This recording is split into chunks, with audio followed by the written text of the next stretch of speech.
নতুন যাজ্ঞসেনীকে বাড়িতে এনে সবার সাথে পরিচয় করিয়ে দেয়। হ্যাঁ বন্ধুরা, এমনটাই দেখা যাবে।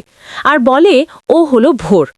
তখনই কমলিনী বলে, আমি তোমাকে ফোন করেছিলাম, তখন তুমি ফোনটা ধরোনি। আর তুমি যখন ফোন করলে তখন আমি এখানে এসে কাজে ব্যস্ত হয়ে পড়েছি। ও যে আসছে বলতে পারতে, তাহলে কোনো কিছু খাবারের বন্দোবস্ত করে রাখতাম। পাশ থেকে যাজ্ঞসেনী বলে, আমার জন্য এত ব্যস্ত হতে হবে না। কমলিনী বলে, তুমি তো গেস্ট, তোমার জন্য ব্যস্ত হব না তো আর কার জন্যে হব? যাজ্ঞসেনী বলে, স্বতন্ত্রদা বলল যে আপনার মেয়ের বিয়ে। কমলিনী নতুনের দিকে তাকিয়ে বলে, হ্যাঁ, আমার মেয়ের বিয়ে। কথায় কথায় কমলিনী বলে, তুমি কোথায় থাকো? যাজ্ঞসেনী বলে, আমি তো দিল্লিতে থাকতাম। অনেক কটা চাকরির অফার পেয়েছিলাম, তার মধ্যে আমি কলকাতাটাকেই সিলেক্ট করে নিয়েছি। কমলিনী বলে, কেন?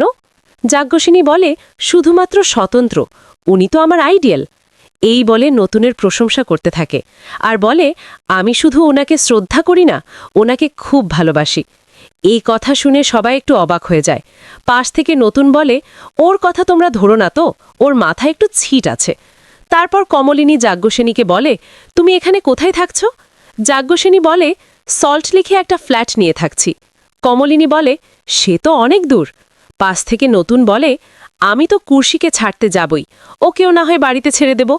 ঠিক তখনই মিঠি বলে, আমাদের যে একটা লাস্ট মিনিটে বিয়ে নিয়ে ফাইনাল প্ল্যান ছিল, সেটার কি হবে?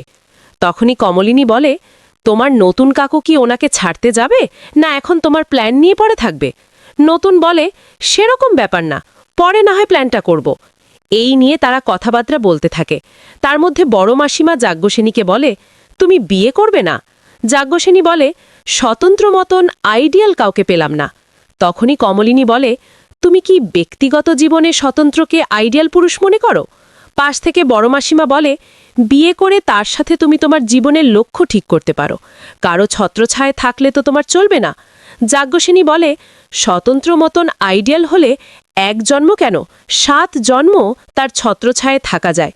এসব কথার মধ্যে বর্ষা কমলিনীকে বলে, মামনি, ওকে বিয়ের নেমন্ত্রণটা করে দাও। কমলিনী বলে, তোমাকে কিন্তু আসতে হবে, আমার মেয়ের বিয়ে। তুমি তো শুধু তোমার স্বতন্ত্র গেস্ট না, আমাদের বাড়িরও গেস্ট। এটাই এবারে স্ট্রাকচার।